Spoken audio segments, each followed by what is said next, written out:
আমি নাফরমানি করব না, আমি আমার রবের হুকুম থেকে এক চুল নড়ব না। কি হবে শেষ পর্যন্ত? এই পৃথিবী ষড়যন্ত্র করুক আর হুমকি দোক আর ধমকি দোক, শেষ কি করবে? গুলি করবে। শেষ কি করবে? ব্রাশ ফায়ার করবে। শেষ কি করবে? গুম করে দিবে। শেষ কি করবে? হত্যা করবে। শেষ কি করবে? খুন করে ফেলবে। আর কি এরপরে? এরপরে কি? ফালাস্তু বালি হিনা উক্তালু মুসলিমান আলা আইয়ি শিক্কিন কানা লিল্লাহি মাসরাই। বুখারীর riwayat, নবী সাল্লাল্লাহু আলাইহি সাল্লামের বিখ্যাত সাহাবী হযরত খুবাইব ইবনে আদি, একজন সাহাবী খুবাইব রাদিয়াল্লাহু তাআলা আনহু, তানঈম নামক জায়গায় মক্কায়, মানে এখানে এখন যে মসজিদে আয়েশা বলে এনাম সাহেব, এই মসজিদে আয়েশার পাশে হাজী সাহেবরা পরবর্তী উমরাগুলো যেখান থেকে করে আয়েশা মসজিদ কয়, এহরাম বাঁধে যেখানে, এই আয়েশা মসজিদের পাশের জায়গাটারই বলে তানঈম। এই জায়গায় নবীজির এই সাহাবীকে ফাঁসিতে ঝুলানো হয়েছিল। মক্কার কাফেররা হযরত খুবাইবকে যেদিন ফাঁসিতে ঝুলায়, সেদিন মক্কার নেতা আবু সুফিয়ান হযরত খুবাইবকে বলছিলেন, খুবাইব, ফাঁসির শেষ মুহূর্তে, ফাঁসির পূর্বক্ষণে তোমার জীবনের শেষ তামান্না কি? হযরত খুবাইব বলছিলেন, আমি 2 রাকাত নামাজ পড়তে চাই। তো রশি খুলে দিছে, উনি 2 রাকাত নামাজ পড়ছে। 2 রাকাত নামাজ পড়ে চোখের এক ফোঁটা পানি ফেলে 2 হাত তুলে আল্লাহকে বলছে, আল্লাহ, আজ আমার জিন্দিগির শেষ সেজদা। এই দুশ্মনরা ভাববে আমি মৃত্যুর ভয়ে দেরি করতেছি, যদি এটা না ভাবতাম তো আখিরি সেজদা আরো লম্বা করে দিতাম, আরো লম্বা করে দিতাম মাওলা। বাকি ওরা বলবে আমি মৃত্যুর ভয়ে দেরি করতেছি, এই জন্য ছোট করে ফেললাম। আল্লাহ, আমার আপনার কাছে আবদার, ওরা আমারে এখন ফাঁসিতে ঝুলাবে। আমার এই ফাঁসিতে ঝুলানোর এই দৃশ্য মক্কায়, নবীজি তখন মদিনায় হিজরত করে চলে গেছেন। হযরত খুবাইব বলছেন, আয় রব্বুল আলামিন, আমার শেষ তামান্না আমার মদিনার নবী যেন মদিনায় বসে আমার ফাঁসির দৃশ্য সরাসরি দেখতে পায়।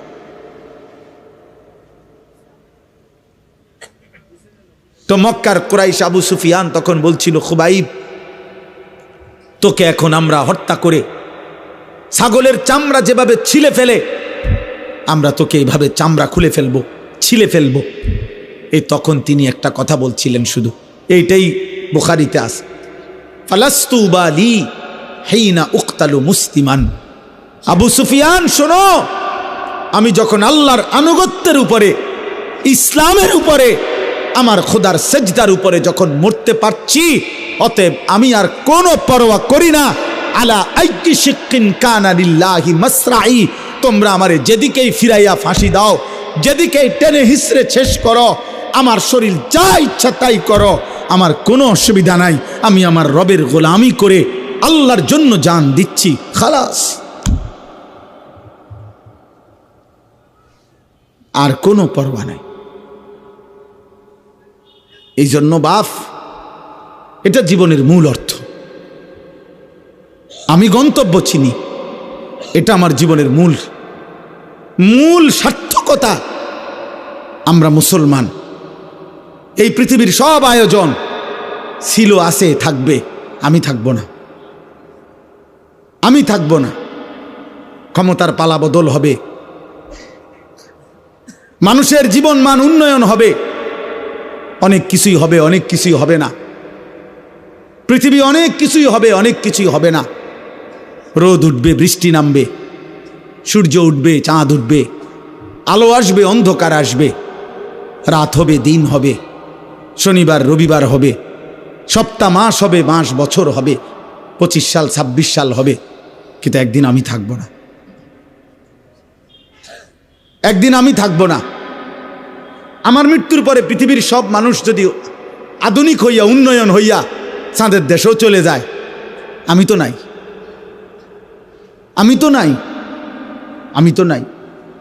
অতএব আমি যদি আমার কবর ভুলে যাই, আখিরাত ভুলে যাই, আমি যদি আমার মৃত্যু পরবর্তী জীবন ভুলে যাই, আমি যদি আমার গন্তব্য ভুলে যাই, খোদার কসম আব্বা, ভুলে গেলেও তো মৃত্যু হবে, চোখ বন্ধ রাখলেও মৃত্যু হবে, সুখে থাকলেও মৃত্যু হবে।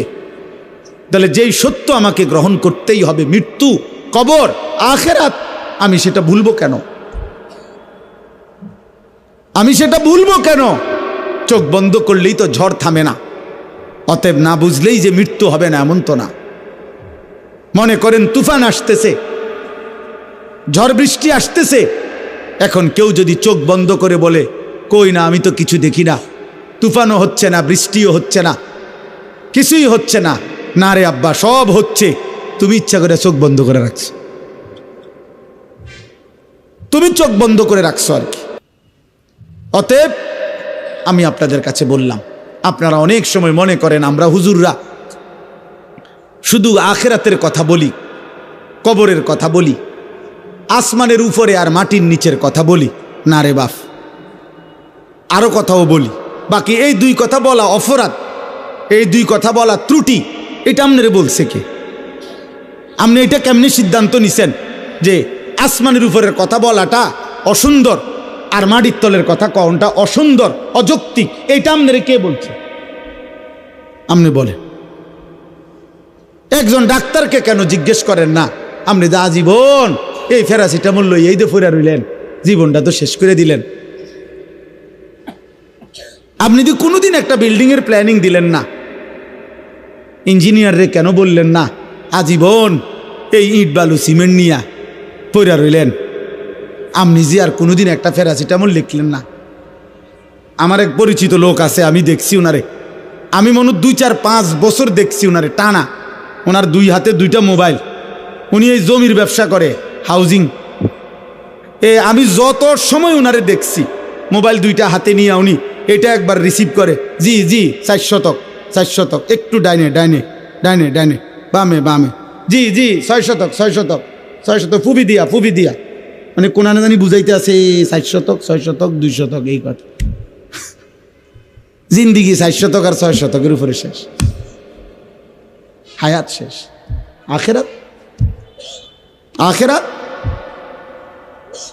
এই জন্য বাফ কোরআনুল কারীমের মধ্যে আল্লাহ বলছে, কুল ইয়াতাওয়াফাকুম মালাকুল মাউতিল্লাযী বুক্কিলা বিকুম সুম্মা ইলা রাব্বিকুম তুরজাউন।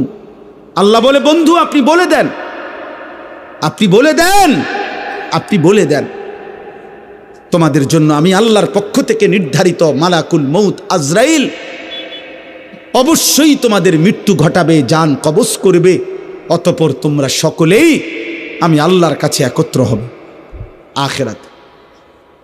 আখিরাতে এটা ভুলে গেলে চলবে না আব্বা, এটা ভুলে গেলে চলবে না। এই জন্য আমি অনুরোধ করছি, এই ওয়াজ মাহফিলের মূল মাকসাদ, আমার ছোট বুঝ, এটা আমার ছোট্ট বুঝ যে আখিরাত মনে রাখা। আমার জীবনের আরেকটা অংশ আছে, আমার জীবনের আরেকটা গন্তব্য আছে। 2-4টা ভালো কাজ, 3-4টা ভালো কাজ, আমার কথা রাগ হইয়েন না। 2-4টা 10টা ভালো কাজের দ্বারা পৃথিবীতে সমাজসেবক, মানব দরদি, জনদরদি হওয়া যায়। পৃথিবীর বাহবা মিলে, কিন্তু আল্লাহর কসম জাহান্নাম থেকে মুক্তির জন্য, আখিরাতের সফলতার জন্য 4টা ভালো কাজ যথেষ্ট না, 6টা ভালো কাজ যথেষ্ট না। 23 বছরের মুকাম্মাল ইসলাম, 30 পারা পূর্ণ কোরআন আপনার আমার জীবনে শতভাগ বাস্তবায়ন করা জরুরি। খামখেয়ালি করবেন না। আখিরাত 30,000 টাকা না, হাসরের মাঠ জান্নাত টাকা 30,000 না। মসজিদে টাকা 30,000 দিছেন, 4টা ফ্যান কিনা দিছেন, 2 কাতার টাইলস করে দিছেন, জান্নাতের বুঝ হয়ে গেছে না? হ্যাঁ, জান্নাত কিতা 2টা রুম আর একটা বারিন্দা। বহু সাবধান, আমি বললাম বহু ধনাঢ্য ব্যক্তি, বহু সম্পদশালী ব্যক্তি শুধু সাদাকা, মানে শুধু দান সদকাকেই মনে করে আখিরাত, শুধু এটারই মনে করে বড় আখিরাত। মানুষের দেখা হইলেই শুনাইব, হুজুর মসজিদ করছি, মাদ্রাসা করছি, এতিমখানা করছি, লিল্লা বোর্ডিং করছি, এটি সবটি মিলাইয়া একটা আমল সাদাকা। এটি সবটি একটা একটা। 100 কোটি টাকাও যদি আপনি দান করেন, হুজুর আপনি বলেন সবটা একটা আমল কিনা? একটা আমল না, দান সাদাকা 1,00,000 কোটি টাকা হোক, এটা তো একটা আমল। তো নামাজ, রোজা, হজ, চরিত্রের পবিত্রতা, হালাল উপার্জন।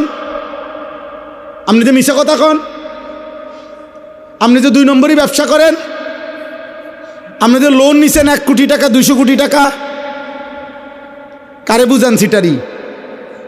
হ্যাঁ, আখেরাত আমার আপনি বুঝ দিলেন, আমি না বললাম মার হাবা জনাব উমক 20,000 মার হাবা, হাবারে মার।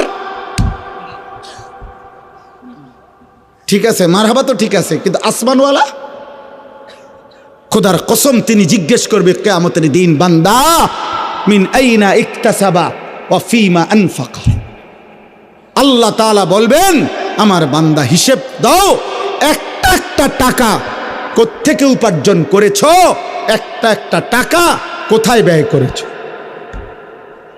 আমি আপনাদেরকে দানের নিরুৎসাহিত করছি না, সতর্ক করছি। আমার এটা একটা ভয়, অসংখ্য আল্লাহর বান্দা এমনও হইতে পারে দান সৎকা করে গেছে, আমি তারে কেবল বাহবাই দিয়ে গেছি, কিন্তু হারাম থেকে যে বাঁচা দরকার। সুদের টাকা দান করলে যে কবুল হবে না, ঘুষের টাকা দান করলে কবুল হবে না, ওজনে কম দেওয়া টাকা দান করলে কবুল হবে না, 2 নম্বরই 6 নম্বরই টাকা দান করলে এটা কবুল হবে না, হবে না, হবে না, দৈন্তার নয় কান না। এ কথা যদি আপনারে আমি না বলি, হতে পারে আখেরাতে আমি আটকায়া যাব। ওই লোক বলবে আমি দিছিলাম, হুজুররা আমারে কিচ্ছু কয় নাই। নাইলে আমি আরেকটু চেষ্টা করতাম, আরেকটু নয়তো চেষ্টা করতাম হালাল হারামের পার্থক্য করার, কিন্তু হুজুরা তো বিষয়টা আমার এরকম ক্লিয়ার করছে না, আমার তো কেবল মারহাবা না দিল। তখন কি হবে আব্বা? তখন তো আমি আটকায় যাব। আজকে মনে করেন এখানে যদি আমরা 500 লোক হই, আর এখন যদি 1 ঘন্টা সময় পার হয়, তো 500 ঘন্টা পার হইছে 500 জনের। এই 500 জনের 500 ঘন্টা আল্লাহর কসম, আল্লাহর পক্ষ থেকে আমার কাছে আমানত। আমাকে এর হিসাব দিতে হবে। আমাকে 1 ঘন্টার হিসাব দিতে হবে না, 500 ঘন্টার হিসাব দিতে হবে। কারণ এই মানুষগুলো আল্লাহর কথা শুনতে বসছিল। এই জন্য আপনাদের কাছে আমি অনুরোধ করছি, আপনি পুরা দিন মানতে হবে। যদি বলেন হুজুর আপনার মধ্যে তো ত্রুটি আছে, হ্যাঁ আমার মধ্যেও ত্রুটি আছে, আমি খোলা কণ্ঠে বললাম, আপনি আমার জন্য দোয়া করেন। কথা বোঝেন নাই? আপনি যদি বলেন অমুক হুজুরের মধ্যে তো ত্রুটি আছে, তো আপনি ওনার লেগে দোয়া করেন। আপনাদের জন্য আমরা দোয়া করি কিনা? কথা বলেন না? তো আপনারা আমার জন্য দোয়া করবেন। আল্লাহ হুজুরদের, আপনার চোখের যেই হুজুর ত্রুটি, আপনি ওই হুজুরের লেগে একটু দোয়া করেন যে আল্লাহ এ হুজুররাও নেককার বানায় দেন, আল্লাহ হুজুররাও জাহান্নাম থেকে বাঁচায় দেন। আমার হুজুর মানে কি জান্নাত থেকে আইছে? তাই হুজুর হিসাব দিতে হবে না? আখেরাতে হিসাব দিতে হবে কি না বলেন? অতএব বাপ, এই কোনো রকম খামখেয়ালি করা যাবে না। আখেরাত খামখেয়ালি না আব্বা। 1-2টা ভালো কাজের নাম আখেরাত না, পুরা দিন মানা। সমস্ত গুনাহ আপনি ছাড়তে হবে, সমস্ত আমল আপনি করতে হবে। আপনি মুসলমান, আপনি মুমিন, আমি মুসলমান, আমি মুমিন। আমাকে সমস্ত গুনাহ ছাড়তে হবে, সমস্ত গুনাহ ছাড়তে হবে। আজ কি পরিমাণ মুসলিম যুবক মাদকাসক্ত, আজ কি পরিমাণ মুসলিম যুবক নারী নিয়ে ব্যস্ত। 16 বছরের ছেলে, 18 বছরের ছেলে, আপনি খবর লাগান, চোখে চেহারার দিকে তাকায় দেখেন, এই বড় মোবাইলে এই পরিমাণ নর্তকী আর উলঙ্গ ছবি দেখে ফেলছে। আমার মনে হয় না বিগত 60 বছরের কোনো বয়স্ক লোক 60 বছরও যদি টানা টেলিভিশন দেখা থাকে, উনি 60 বছরে যত নারী দেখে নাই, 3 দিনে মুসলমানের অগণিত কিশোর যুবক মোবাইলের এই সুযোগ পেয়ে উলঙ্গ নারী যে পরিমাণ দেখছে। এটা আব্বা, এটা দুষ্টামি না, এটা অসভ্যতা। দুষ্টামি আমরাও করছি ছোটবেলায়, আমাদেরও ছোটবেলায় আমগরে কইতো দুষ্টামি করস কি। জোহরের খানা আমরা আসরের সময় খাইছি, মামু দম দিছে তুই বেশি দুষ্ট হয়ে গেছ, কোন টাইম ধরে তোরে ডাকতেছি ভাত খাইতি, আয়স থাকেন। এটা ছিল দুষ্টামি। হাডুডু খেলতে নামছি, খেলার মাঠ থেকে উঠা আসি নাই তো মামা দাদা দমক দিয়ে আনছে, সাইকেল চালাইতে দিছে, সাইকেল চালাইছি লম্বা টাইম। পুকুরের পারে বট গাছ আছিল, বট গাছের মধ্যে একটা ডাল পুকুরের দিকে নামানো ছিল, বারবার গিয়া গিয়া লাফাই লাফাই ওটার থেকে পানির ঝাঁপ দিয়ে পড়ছি আর ডুবাইছি। এইটারে বলতো দুষ্টামি। আমগো আমলের দুষ্টামি ছিল, এইটারে বলতো রে আব্বা। সাইকেল বেশি চালাইছি, দুষ্টামি করছি, এটা বলতো। কিন্তু তোমরা তো আব্বা আজকের কিশোর নওজোয়ান, তোমরা তো দুষ্টামি করছো না, তোমরা তো অসভ্যতা করছো। এটা তো দুষ্টামি না, সারা রাত দিন মোবাইলে উলঙ্গ ছবি দেখা, নর্তকী দেখা, জিনার ব্যভিচারের দৃশ্য দেখা, উলঙ্গপনা দেখা, এটা দুষ্টামি না, এটা চরিত্রহীনতা, এটা লাম্পট্য, এটা অসভ্যতা, এটা অসভ্যতা, এটা বেহায়াপনা, এটা বেহায়াপনা। বিবাহ বহির্ভূত ছেলে মেয়ে, নারী পুরুষ, সহপাঠী আর সহকর্মী অথবা আপনজন কিংবা আত্মীয় স্বজন, খোদার কসম বিবাহ বহির্ভূত ছেলে মেয়ে নারী পুরুষের যেই কোনো রকমের শাহওয়াত, আসক্তির যত সম্পর্ক, যেটাকে আপনারা ভালোবাসা বলেন, যেটাকে প্রেম বলেন, যেটাকে রিলেশন বলেন, শব্দ যত ভদ্রচিতই বলেন, আল্লাহর কসম বিবাহ বহির্ভূত সহপাঠী সহকর্মী, সমবয়সী হোক আর যাই হোক, ছেলে মেয়ে নারী পুরুষের যাবতীয় হারাম সম্পর্ক, এটা জিনা, এটা ব্যভিচার, ব্যভিচার, ব্যভিচার, ব্যভিচার, এটা বেটা, এটা জিনা, জিনা। আপনি এটারে ভদ্রতার লেভেল লাগাইয়েন না। ভেজিটেবল কইলে মূলার হাক কোনো বেশি কিছু হয়ে যায় না, শাকে থাকে। রিলেশন বললে অসভ্যতা, ভালো কিছু হয়ে যায় না।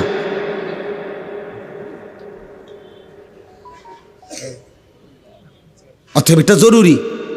আমি হাদিস বলি, আল্লাহর নবী সাল্লাল্লাহু আলাইহি সাল্লাম বলছেন, মান জানা ওয়া শারিবাল খামরা নাজা আল্লাহু মিনহুল ঈমান কামা ইয়াখলাউল ইনসানু আল কাবিসা মিন রাসিহি। তাফসীরুল মুনির, আরবি ভাষার বিখ্যাত তাফসীর, নির্ভরযোগ্য হাদিস, এটা সনদ সহিহ। এটা আল্লাহর নবী সাল্লাল্লাহু আলাইহি সাল্লাম বলেছেন, আহা, যে ব্যক্তি ব্যভিচার করে, জিনা করে এবং মদ পান করে, নবীজি বলছেন আল্লাহ তাআলা তার দিল থেকে, তার কলিজা থেকে, তার অন্তর থেকে ঈমান এভাবে টেনে বের করে ফেলে, মানুষ তার গায়ের পোশাক দেহ থেকে যেমন খুলে ফেলে।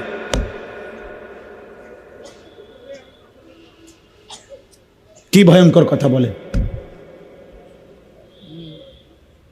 বলেন কি ভয়ঙ্কর কথা। আল্লাহ রসুল বলছে আল্লাহ তাআলা তার অন্তর থেকে ঈমান নাজা, টেনে বের করে ফেলে, মানুষ যেমন তার গায়ের জামা খুলে ফেলে। রাসূলুল্লাহ সাল্লাল্লাহু আলাইহি ওয়াসাল্লাম বলছে, মান শারিবাল খামরা তারাকাস সালাহ ওয়া ওয়াকা আলা আম্মাতিহি ওয়া খালাতিহি। আল্লাহ, যে মদ পান করে, নেশাখোর, মদখোর, গাঁজাখোর, ফুট্টাখোর, বাবাখোর, ডাইলখোর, ইয়াবাখোর, হারামখোর, আল্লাহ রসুল বলছে তার নামাজ ছুটে যায়। সবচেয়ে জঘন্য কথা নবী বলছে, এই মদখোর, নেশাখোর, নাফরমান অচিরেই অচিরেই তার আপনজন, মামি, চাচি, ফুফি, খালা, চাচাতো, মামাতো, ফুফাতো, খালাতো বোন, এমন নিকটাত্মীয়ের সাথে জিনা, ব্যভিচার করতে উদ্যত হয়। এই জন্য প্রত্যেক নেশাখোর ব্যভিচারী, প্রত্যেক ব্যভিচারী নেশাখোর। এই তিন জিনিস এক খতিয়ানে তিন দাগ। যেখানেই মদ সেখানেই নারী, সেখানেই গান বাদ্য। যেখানেই নারী সেখানেই মদ, সেখানেই গান। যেখানেই গান বাদ্য সেখানেই মদ, সেখানেই নারী। এই তিন জিনিস, মদ, নারী, গান, এক খতিয়ানে তিন দাগ।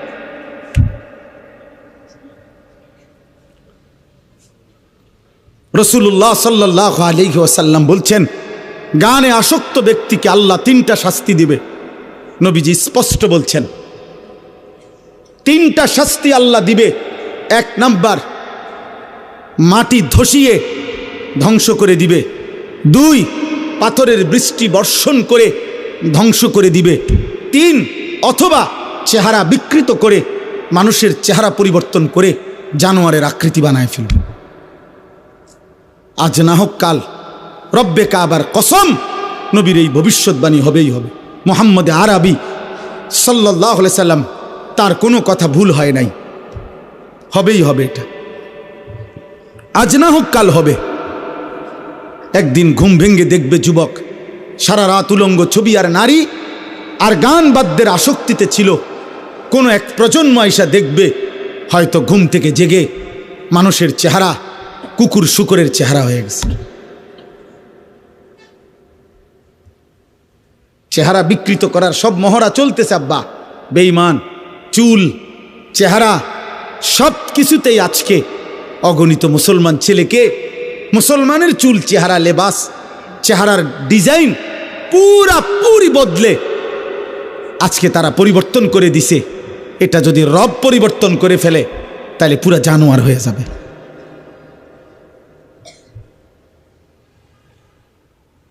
হ্যাঁ, এই জন্য আমি স্পষ্ট বললাম, আখিরাতের জন্য সবগুলো গুনাহ ছেড়ে দিতে হবে। আমিও আপনিও। জাহান্নাম থেকে বাঁচতে হলে, জাহান্নাম আব্বা খামখেয়ালি না, এই বাপ, জাহান্নাম খামখেয়ালি না।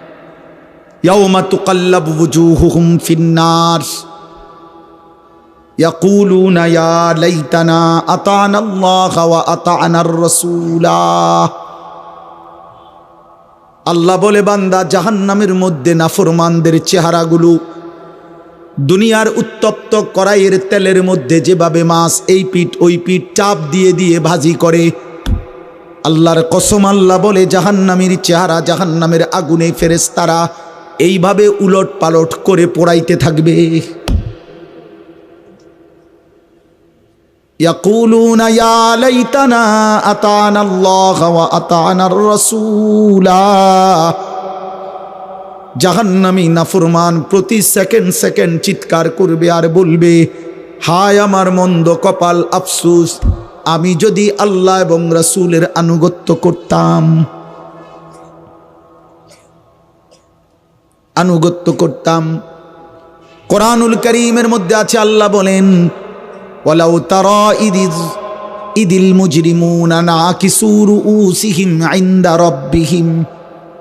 আল্লাহ বলে, বন্ধু, হাসরের ময়দানে দেখবেন নাফরমান পাপী লজ্জায় অপমানে মাথাটা নুয়ে আমি আল্লাহর সামনে দাঁড়িয়ে থাকবে আর বলবে, রব্বানা আবসারনা ওয়া সামি'না ফারজি'না না'মাল সালিহান ইন্না মুকিনুন। নাফরমান বলবে, আল্লাহ, আজ হাসরের ময়দানের সব কিছু আমি নিজ চোখে দেখলাম, ওয়া সামি'না, আমি নিজ কানে শুনলাম, ইন্না মুকিনুন, আজ আমি হাসরের সব কিছু বিশ্বাস করলাম। ফারজি'না না'মাল সালিহান, মাওলা আমারে আর একটা বার হাসরের ময়দান থেকে দুনিয়ার জীবনে ফেরত পাঠান, এবার যদি আমি যেতে পারি না এক আমল করব। আল্লাহ বলবে, না বান্দা, আমি তো চাইলে দুনিয়াতেই বাধ্য করে জাহান্নাম দেখিয়ে আযাবের এক ফোঁটা চিহ্ন দুনিয়ায় থাকতে দেখাইয়াও আমি ইচ্ছে করলে তোমার আনুগত্য নিতে পারতাম। ওয়ালাউ শি'না লাআতাইনা কুল্লা নাফসিন হুদাহা, আমি তো চাইলে পারতাম বান্দা, পারতাম। আমি যদি দুনিয়ার জমিনে এখন কাউকে এক সেকেন্ডের জন্য জাহান্নামের এক নজর দেখাইতাম, তাইলে তো আর কোনো দিন নামাজ ছাড়তা না। আমি যদি কবরের আযাবের এক দৃশ্য যদি এক সেকেন্ডের জন্য দেখাইতাম, তাইলে তো আর কোনো দিন আমার বন্দিগি ছাড়তা না। আল্লাহর নবী বলেন, ইমানদার কোনো নাফরমানের লাশ যখন খাটিয়ার মধ্যে করে কাঁধে তুলে নিয়ে যখন কবরস্থানের দিকে নিয়ে যায়, আল্লাহর কসম নবী বলেন, উম্মত, যদি একবার নাফরমানের একটা চিল্লানি যদি তোমরা শুনতা, তাইলে এই কায়নাতের কেউ কোনো দিন কোনো মানুষকে কাঁধে তুলে নিয়ে লাশের খাটিয়া কবরস্থানে নিত না। কোনো লাশ আর দাফন হতো না, লাশগুলো রাস্তার মধ্যে কুত্তার শুকর বিলাই কামড়ায়া খাইতো।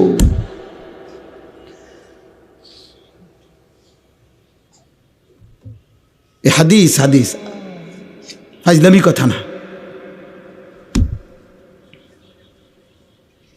আল্লাহ বলেন আমি চাইলে পারতাম বান্দা, ওয়ালাউ শাআ রাব্বুকা লাআমানা মান ফিল আরদি কুল্লুহুম জামিআ।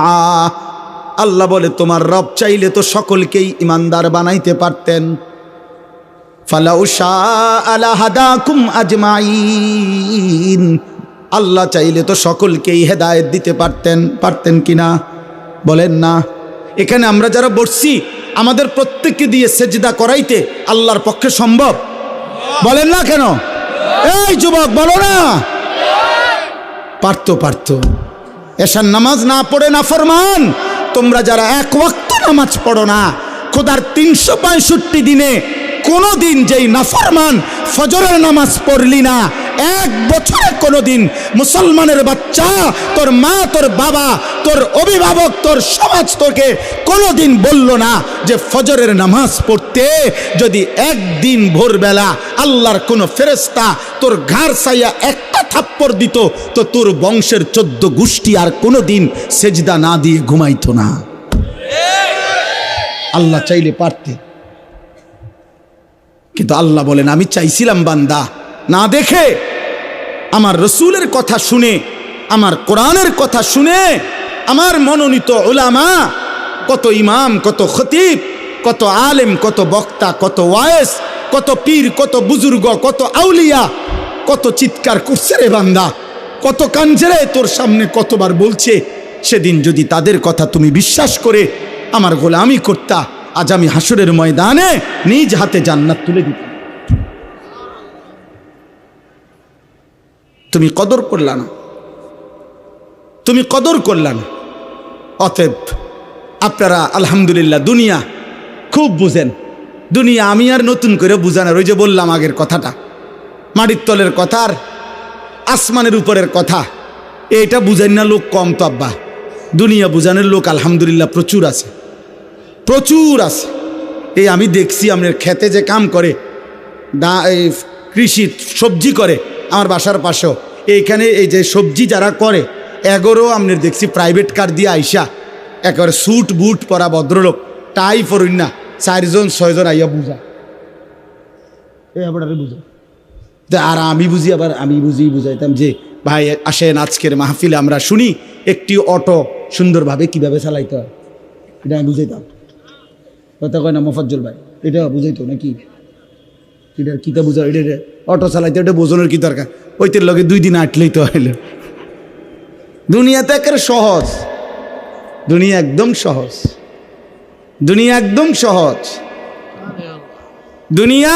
আরে ভাইয়া 200 কোটি মুসলমান যদি 400 কোটি হাত একত্র করেও 24 ঘন্টা দুনিয়া উপার্জনের জন্য চেষ্টা করে, আল্লাহর কসম কাফের বেঈমানদের সমপরিমাণ দুনিয়া ইমানদারের হবে না, হবে না, হবে না, হবে না। আল্লাহ দিবে না, আল্লাহ এটা ওয়াদা দিয়ে রাখছে, ওয়াদারনি ওয়াল মুকাদ্দিবিনা উলিন নামাতি ওয়া মাহিলহুম কালিলা। আল্লাহ বলছে মিথ্যাবাদী নাফরমানদেরকে কিছু সময়ের জন্য দুনিয়া দিয়ে দাও। বান্দা মোমেন সেজদা দিয়ে আমার কাছে আইসো, আমি আল্লাহ তোমার চাহিদাও পূর্ণ করব জান্নাতে।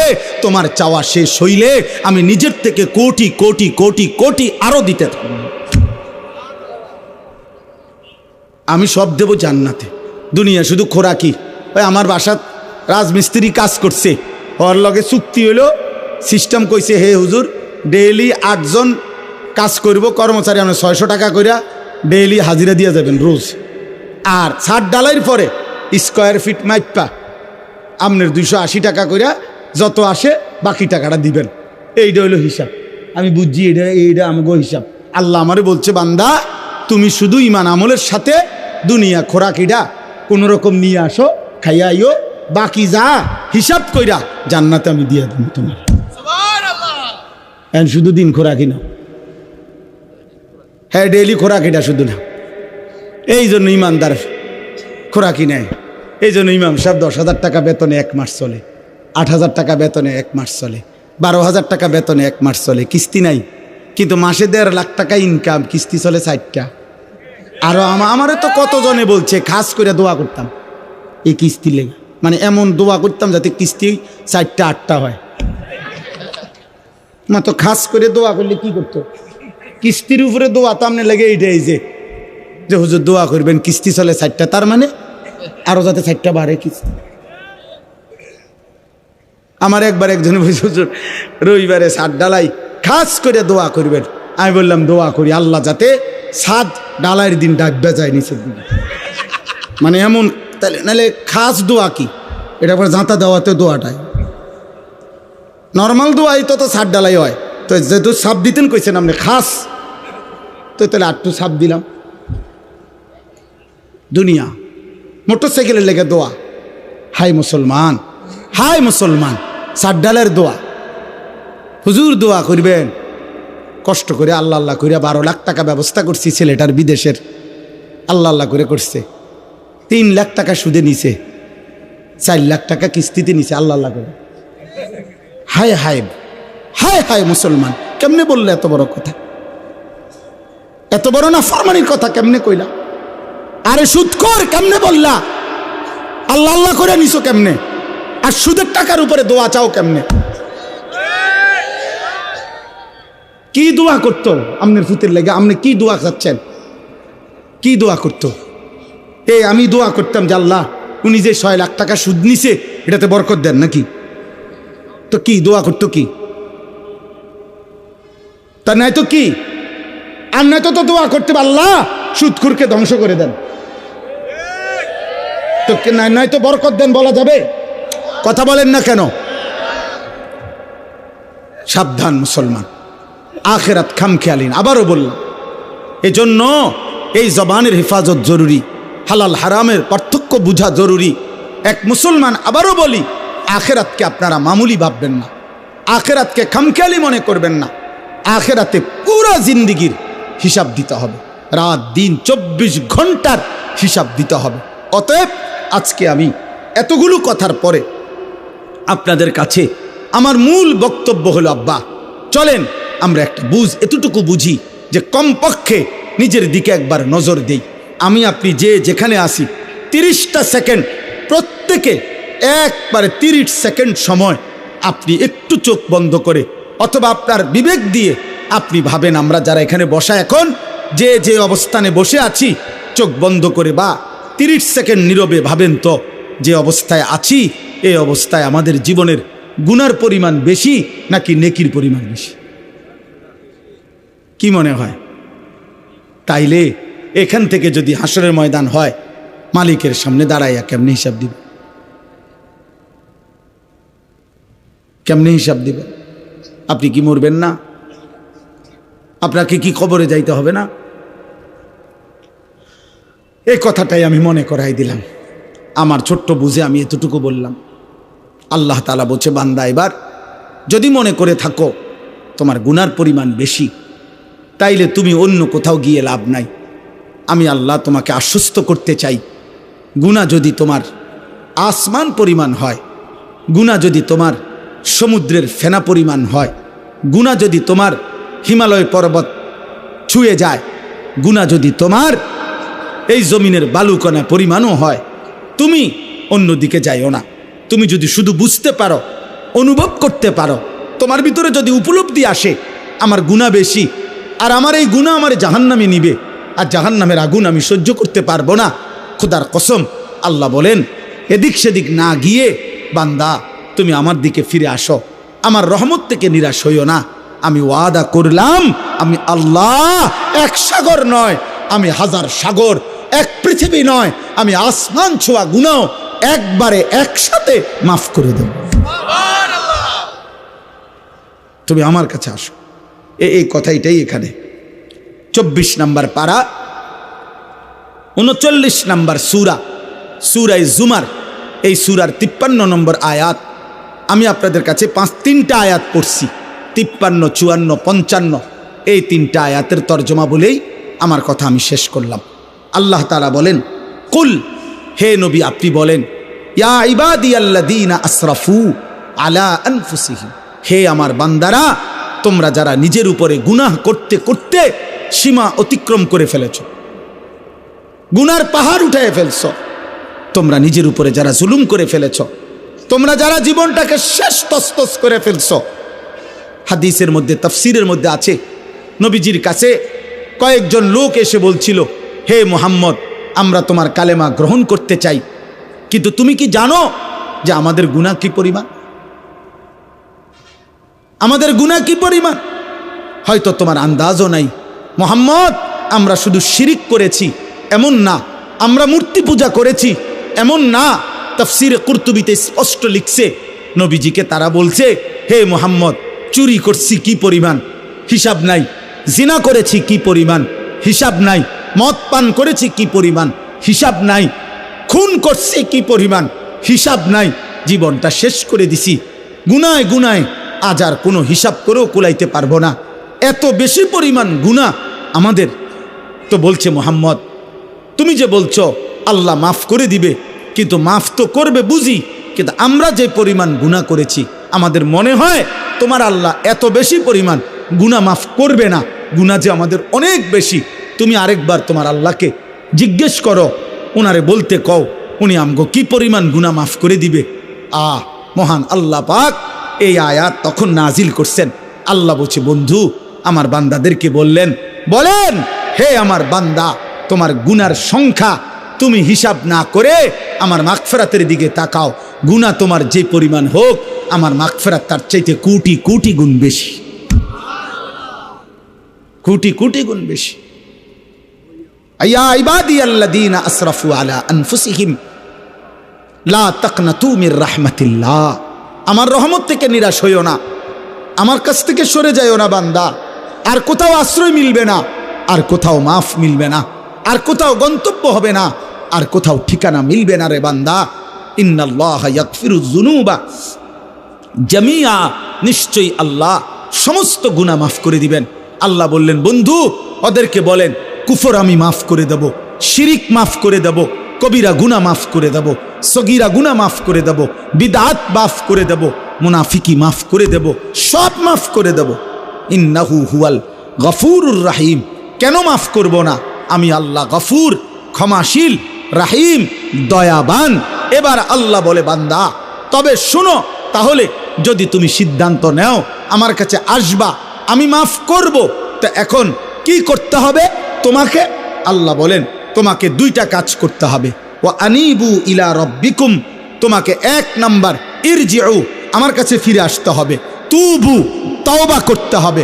1 নাম্বার ইনাবাত আই রুজু আই তওবা, অর্থ হইল তুমি তওবা করো, তওবা করো, তওবা করো, তওবা করো। বান্দা আমার কাছে আসো, আমার কাছে তওবা করতে হবে। কি করতে হবে বলেন, সবাই বলেন না, কি করতে হবে? তওবা কিভাবে করে? তওবা কিভাবে করে? আমার শায়েখ আল্লামা মুফতি মুশতাকুন নবী কাসিমি, আমি একটা জিনিস দেখাই দিই।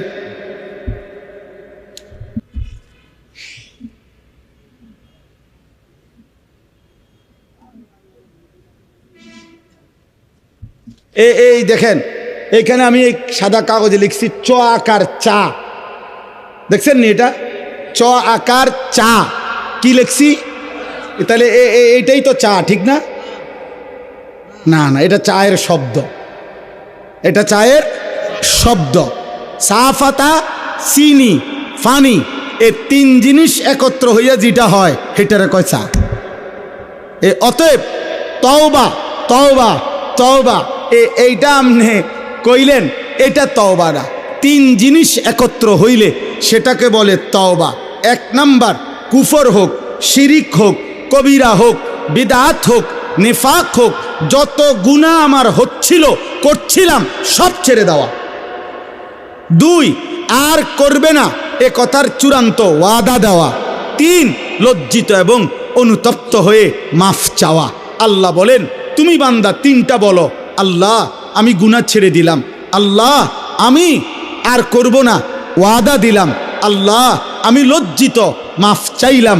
আল্লাহ বলে, বান্দা এই 3 জিনিস দুনিয়াবাসীরে শুনাইলে হবে না।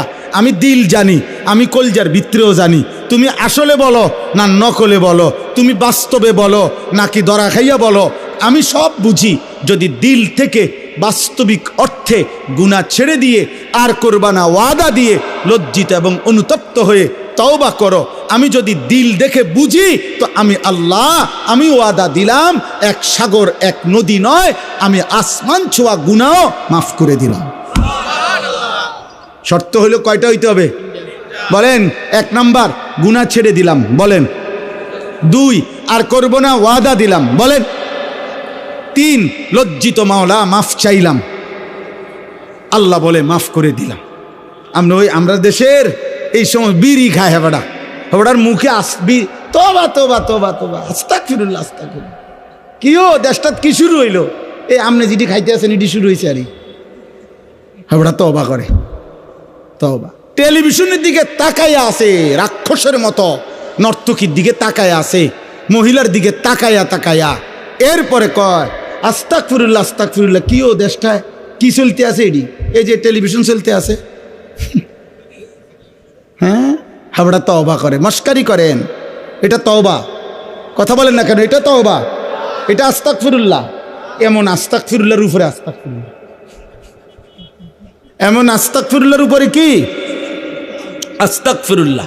এই জন্য আমাদের করাচি হজরত কুতবে আলম আরিফ বিল্লাহ হজরত মাওলানা শাহ হাকিম মোহাম্মদ আখতার রহমতুল্লাহ আলাইহি, তিনি এটা বলছিলেন একবার, অর্থাৎ হজ্জের সফরে যাইতেছেন, বিমানের ফ্লাইটে ওনার সাথের হাজি এহরাম পরা, তো হজরতের সাথে বসা, তো যাইতেছে আর কি। তখন তো বিমানের মধ্যে যেই মহিলারা আপনার বিমানের কাজ করে, আপনার এয়ার হোস্টেস যেগুলো, এরা তো এদের কাপড় চোপড় তো অল্প অল্প, কোম্পানি দুর্বলের কারণে 2 জনে মিললে একজনেরটা পরে, কথা বুঝছেন?